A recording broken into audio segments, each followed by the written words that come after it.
आज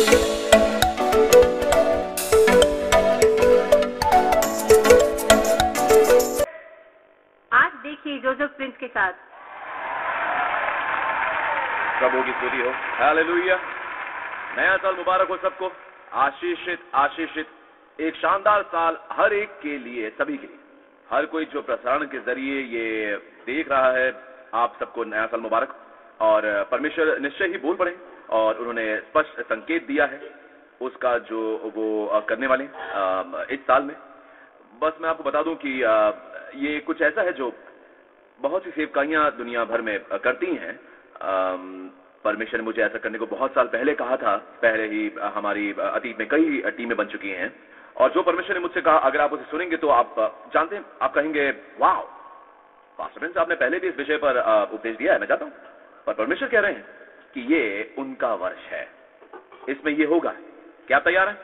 ये वर्ष है उनकी बहाली का, ये उनकी बहाली का वर्ष है। हर चीज जो चुरा ली गई थी, धोखे से छीनी गई थी, आपसे ले ली गई थी, चाहे वो मनुष्य ने ली या शैतान ने, परमेश्वर उसे बहाल करेंगे।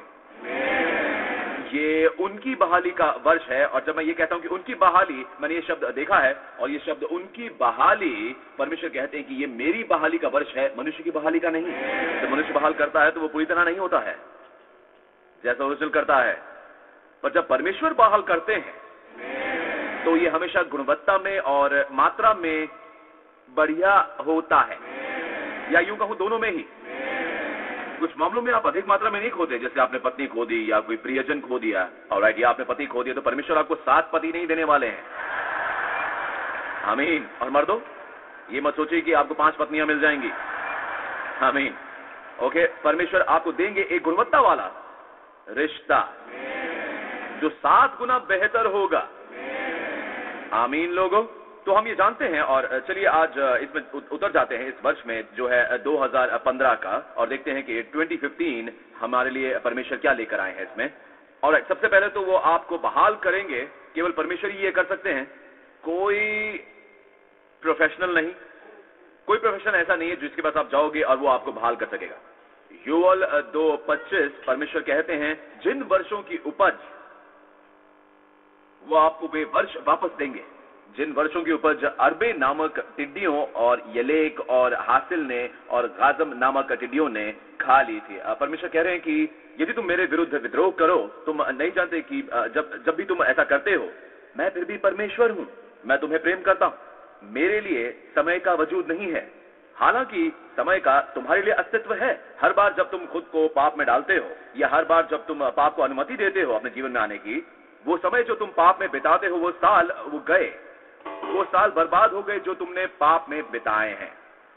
परमेश्वर इतने भले हैं कि वो कहते हैं कि यदि तुम उनके पास लौट आओ, यदि तुम उन पर भरोसा करो, तो वो तुम्हें वो साल भी बहाल कर सकते हैं। अच्छा, क्या ये बहुवचन है? हाँ, ये प्लूरल है। वे साल, जब परमेश्वर कहते हैं कि वो साल बहाल कर देंगे, तो मैं बता रहा हूं कि वो साल वो बहाल करेंगे।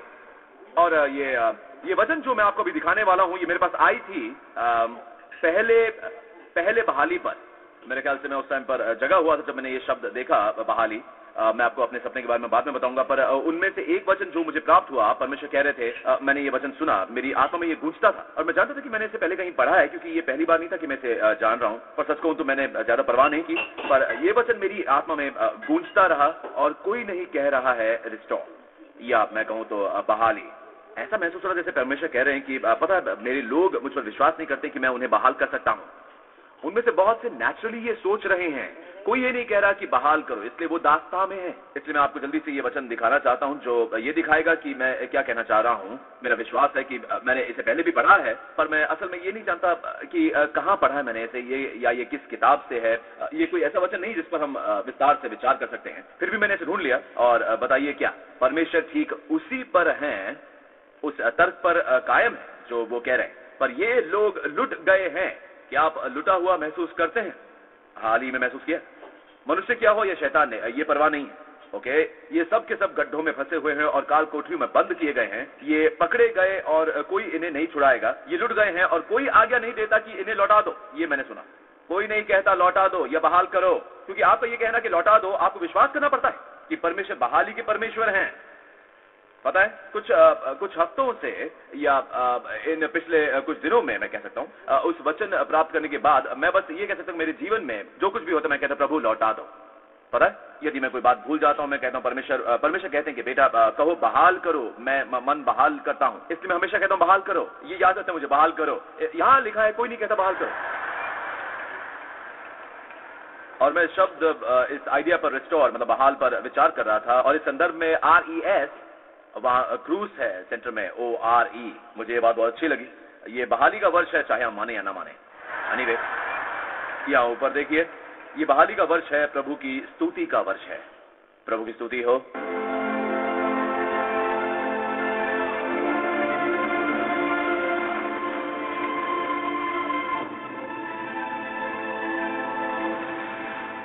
सब कुछ लौट आएगा।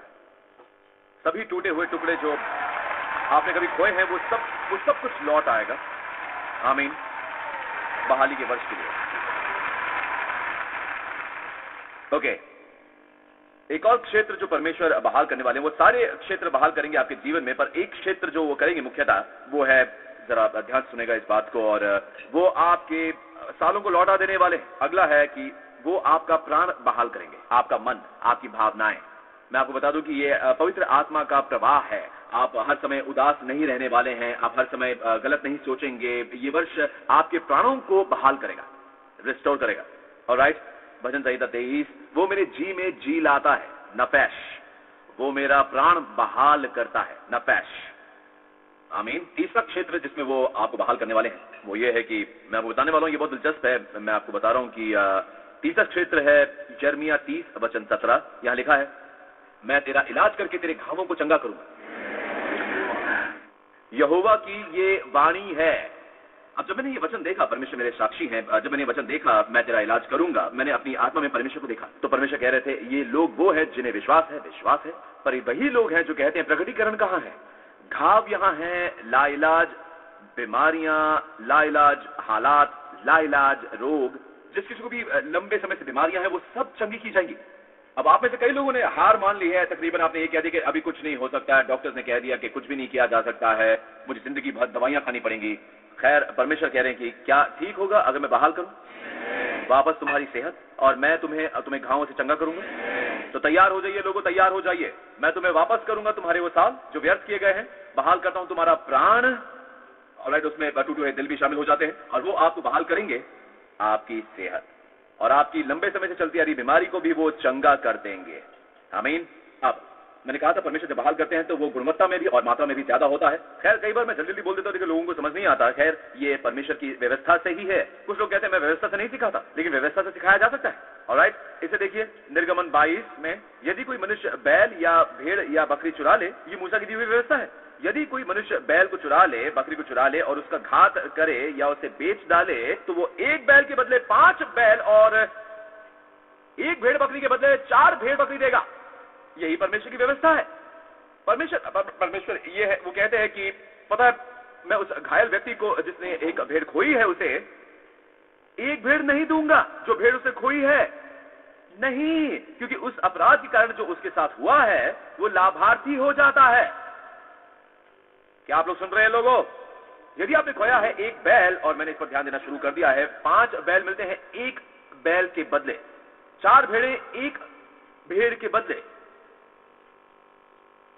वैसे ये अंतर क्यों है? मतलब एक बैल के लिए 5 बैल और एक भेड़ के बदले 4 भेड़, कौन सा बड़ा है, बैल या भेड़? बैल ना। और परमेश्वर ने मुझसे कहा जितनी ज्यादा हानि होगी उतना ज्यादा भरपाई होगी। ठीक है ना। लेवी व्यवस्था 5। और हम देखते हैं कि जो कोई दोषी महसूस करता है वो ये नहीं जानता कि गलत क्या है, लेकिन वो जानता है गलत हो रहा है, तो वो क्या करता है, मूसा से परमेश्वर ने बात की थी, यदि कोई यहोवा की पवित्र की हुई वस्तुओं के विषय में भूल से विश्वासघात करे और पापी ठहरे, तो ये अपराध स्वयं यहोवा के प्रति ही है, सीधा। बाद में हम देखेंगे मनुष्य के विरुद्ध किया हुआ अपराध, और दोनों में ही बहाली शामिल है। ये देखिए जरा, तो वो यहोवा के पास एक निर्दोष मेढ़ा दोष बलि के लिए लाएगा। निर्दोष मेढ़ा, अब ये क्या है? एक नर भेड़। ये हमारे प्रभु यीशु है।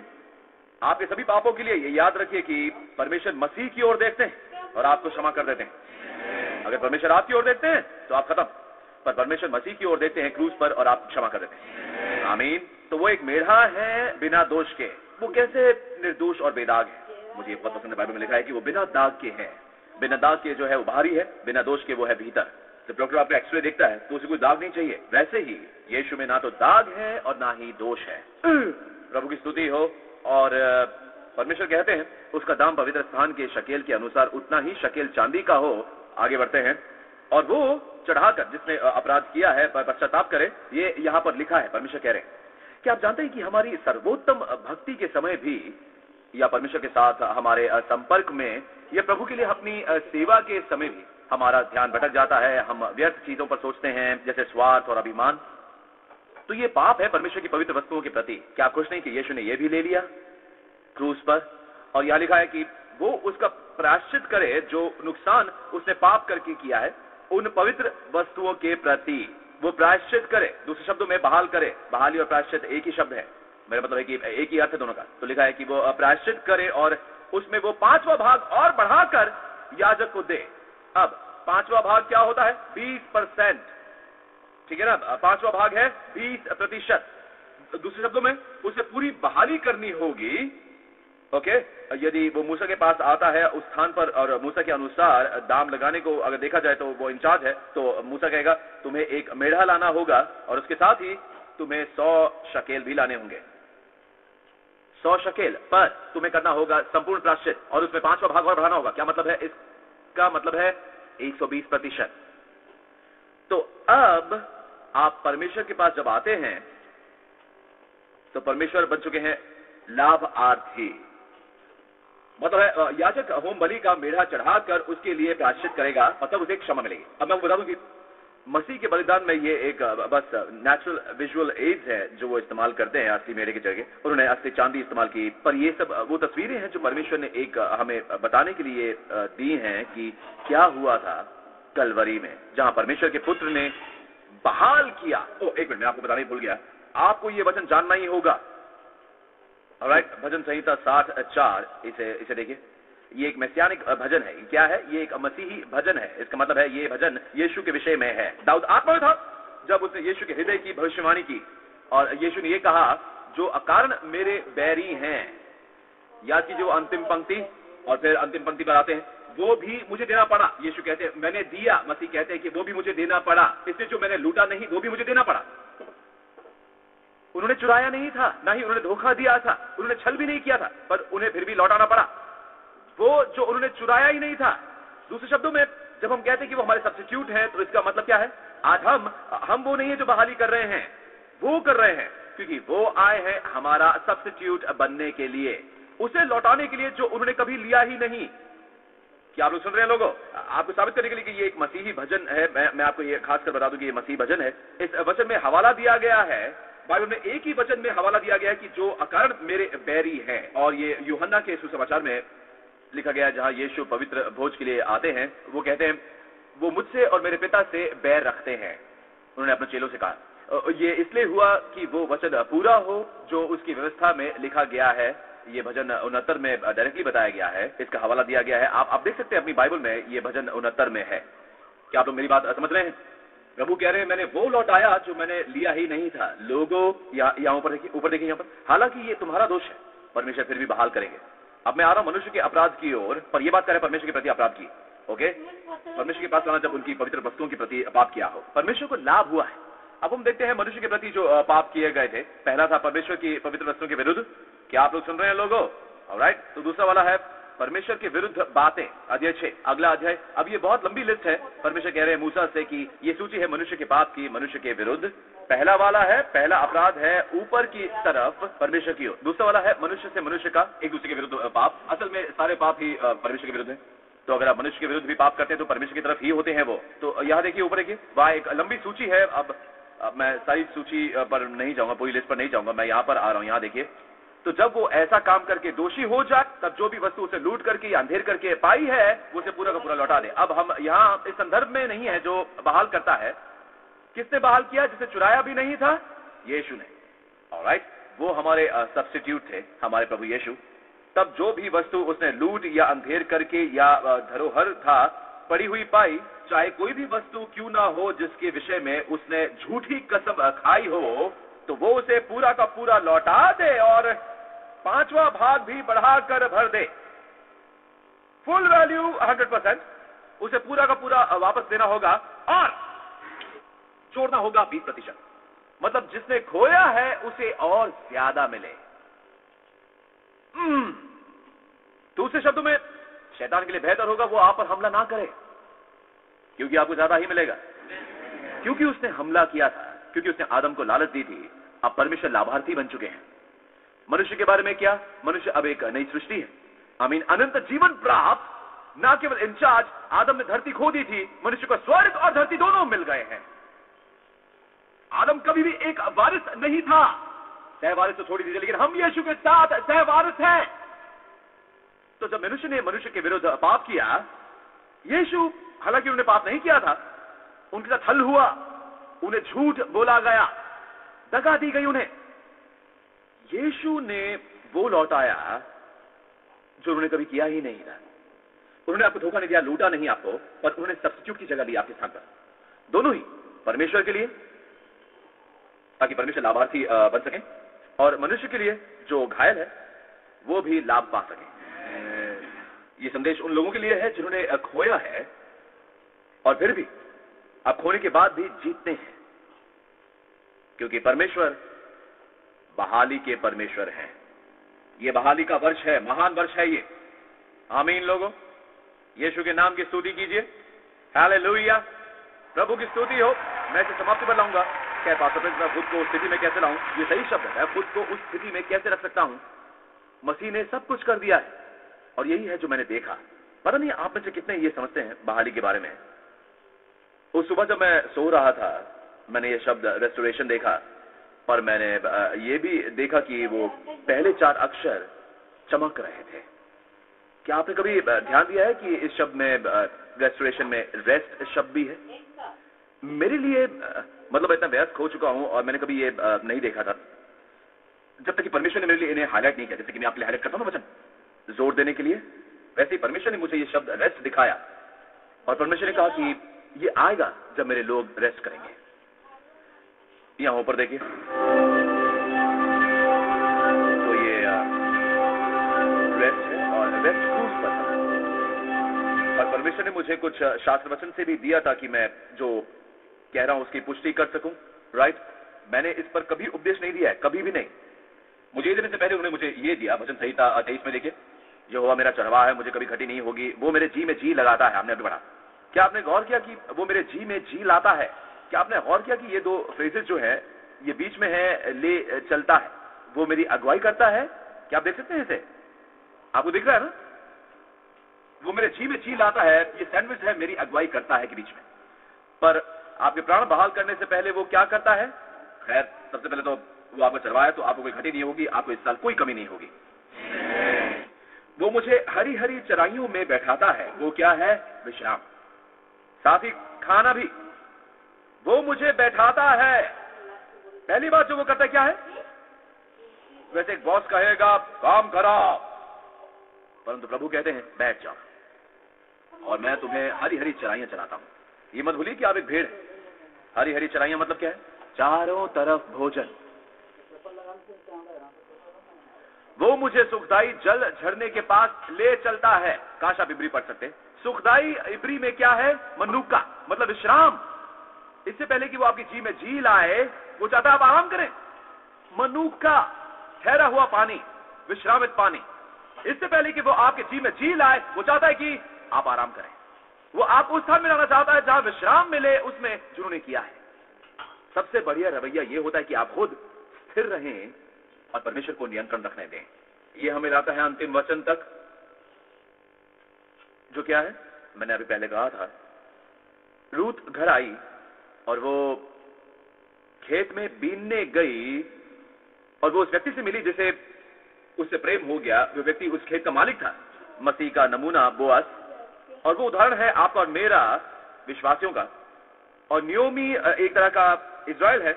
एनीवे, वो वापस आई। अभी वहां कुछ असाधारण है। उस आदमी ने अभी प्रपोज नहीं किया, जब वो आदमी या प्रपोजल हो चुका है, उस आदमी ने उसे कारगर नहीं किया है उस प्रपोजल को, और वो चिंतित है क्योंकि जमीन दांव पर है। यानी नयोमी की जमीन, यानी बोअज अगर रूथ से विवाह नहीं करता तो वो दांव पर है। और ये वो सलाह है जो सास अपनी बहू यानी रूथ को देती है। रूथ उसकी बहू है क्योंकि असल में उसने उसके बेटे से शादी के लिए गुजर गया है। ये देखिए, उसने कहा, हे मेरी बेटी, चुपचाप बैठी रहे। सब लोग कहिए, बैठे रहो। फिर से कहिए, फिर से कहिए, चुपचाप बैठी रहो जब तक तू ना जाने कि इस बात का फल कैसे निकलेगा। इस बात का मतलब है दवाड़, क्योंकि आज उसे पुरुष को या काम बिना निपटाए चैन ना पड़ेगा, क्योंकि उस पुरुष को चैन ना पड़ेगा। ये पुरुष कौन है? बोअज, यीशु का प्रकार। दूसरे शब्दों में, बोअज इस काम को पूरी तरह निपटाएगा यदि रूथ चुपचाप बैठी रहे। उसी तरह अगर हम चुपचाप बैठे, वो व्यक्ति जो परमेश्वर के दाहिनी हाथ पर बैठा है वो काम करेगा। आपकी बहाली आ रही है। वो व्यक्ति चैन से नहीं बैठेगा जब तक कि वो आपके जीवन में काम पूरा ना कर ले। आमीन लोगों। ये एक शानदार साल होने वाला है, एक ऐसा साल जो बहाली से भरा होगा। तो चर्च उसकी स्तुति कीजिए। हालेलुया। हमारे पास कुछ लोग हैं जेआरसी में, यदि आपने मसीह को कभी स्वीकारा नहीं है या अपना विश्वास नहीं रखा है उसमें, या व्यक्तिगत उद्धारकर्ता के रूप में नहीं देखा उसे, तो दोस्तों आज परमेश्वर आपके सामने खड़े हैं और परमेश्वर कह रहे हैं, ये मेरा बेटा है, मैंने इसे तुम्हें दिया क्योंकि मैं तुमसे प्रेम करता हूं। वो तुम्हारी जगह क्रूस पर मरा, तुम्हारे लिए, तुम्हारे पापों के लिए, और वो मरा तुम्हारे रूप में, ताकि वो सारी दंड की आज्ञा, वो सारी सजा एक पवित्र परमेश्वर की आप पर ना पड़े, पर आपके सब्स्टिट्यूट पर पड़ जाए। क्योंकि पवित्र परमेश्वर बाइबल में इस रूप में भी परिभाषित है कि परमेश्वर प्रेम है, और परमेश्वर ने तुमसे प्रेम किया, पर परमेश्वर अपनी पवित्रता पर समझौता नहीं कर सकते, इसलिए किसी को तो मरना पड़ा, और वो अनंत काल से बाहर आया और वो एक बालक बना केवल इसी उद्देश्य के लिए कि वो जन्मे मरने के लिए, ताकि उसके पास एक शरीर हो देने के लिए, एक परफेक्ट शरीर, ताकि आपको देने के लिए उसके पास एक निर्दोष जीवन भी हो, ताकि वो एक मेढ़ा हो बिना किसी दाग का आपके और मेरे लिए। और वो क्रूस पर मरा आपके पाप के लिए, और तीसरे दिन उसे मुर्दों में से जिलाया गया। तो यदि आपने कभी भरोसा नहीं रखा है मसीह पर, तो अब आज प्रार्थना कीजिए मेरे साथ। कहें, हे स्वर्गीय पिता, क्या वरदान है, क्या अद्भुत वरदान है मेरे प्रभु यीशु मसीह, जिसे आपने भेजा है क्रूस पर मरने के लिए, मेरे बदले, मेरा सब्स्टिट्यूट बनकर, जिसने मेरे पाप उठाए, मेरे शाप और दंडित हुआ, वो सब कुछ खत्म हो गया उस क्रूस पर, ताकि आज जब यीशु, मेरा प्रभु यीशु मुर्दों में से जी उठा है, मैं आपके समीप खड़ा हूं, उसमें अत्यंत अनुग्रहित उसकी भलाई का आप मुकुट पहने और आशीष का। धन्यवाद पिता, यीशु के नाम पर, आमीन, आमीन, हालेलुया। और मैं आपसे ये कहूंगा कि आने वाले दिनों में जब आप देखेंगे वो जिसे संसार कहता है आपदा, वो जिसे संसार कहता है बैड लक, चलिए अपने मुंह से कहिए मेरे साथ, हे पिता बहाल करो। जब आप मृत्यु को अनुभव करने लगेंगे जो आदम की संतान ने आप पर नाजिल की है, और आप वो पीड़ा महसूस करेंगे और आप अपने दिल में वो डर उठता हुआ महसूस करेंगे, तब आप ऊपर देखेंगे और कहेंगे बहाल करो। यदि आप मनुष्य को यह वाणी कहते हुए सुनेंगे कि तुम्हारी उम्र गुजर गई है वो करने की जो नहीं किया जा सकता, क्योंकि तुम अब जवान नहीं हो, तब आप आत्मा में कहें कि ये होने के लिए, फिर भी यदि प्रभु तुमसे कहता है कि तुम मुझसे कहो बहाल करो और मैं आपको वापस लाऊंगा आपकी जवानी में, मैं आपके वो साल लौटाऊंगा जो टिड्डियों ने खा लिए हैं, चुपचाप, छिपकर, निश्चय और खुलेआम, जैसे कैसे भी आपने उन्हें खोया है, मैं उन्हें बहाल करूंगा। अगर आप में ये विश्वास है कहने के लिए, हर परिस्थिति में जो इस साल आपके सामने आएगी, हे पिता बहाल करो, क्योंकि काम पूरा हो गया है, विजय प्राप्त हो गई है, मेरे पुत्र को महिमा मिलने वाली है। उस अंतिम विजय के लिए और उसकी स्तुति की गूंज अनंत काल